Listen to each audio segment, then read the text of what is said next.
অনেকজনেই মানে কয় যে রাহুল গান্ধী পাপ্পু পাপ্পু করে ট্রোল করে। আসলে রাহুল গান্ধী পাপ্পু, কারণ রাহুল গান্ধী কোনোদিন তার দাদা দাদির শহীদ নিয়ে কোনোদিন ভোট চানাই। রাহুল গান্ধী ওই সময়ও ঠিক আছিল, যে রাহুল গান্ধী যেসব জিএসটি নিয়ে কথা কইছে, রাহুল গান্ধী যেসব মানে নিট পেপার লিক নিয়ে কথা কইছে, ওই টাইমেও রাহুল গান্ধী ঠিক আছিল। কিন্তু রাহুল গান্ধী কোন খারাপ হয়েছে জানেন? রাহুল গান্ধী যেসব ধর্ম নিয়ে রাজনীতি করা হারে নাই, হিন্দু মুসলিম নিয়ে দ্বন্দ্ব বাজান হারে নাই, ওই টাইমে রাহুল গান্ধী খারাপ হয়ে গেছে। তারপরে কিন্তু দেখেন বর্তমান সময়ে কিন্তু ধর্ম নিয়ে রাজনীতি পুরা ট্রেন্ডিংয়ে।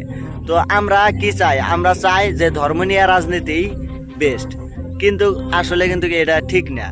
তো আপনাদের মতামত জানাবেন যে আপনাদের কাছে ধর্ম নিয়ে রাজনীতি বেস্ট না অন্যায়ের বিরুদ্ধে প্রতিবাদ করাটা বেস্ট।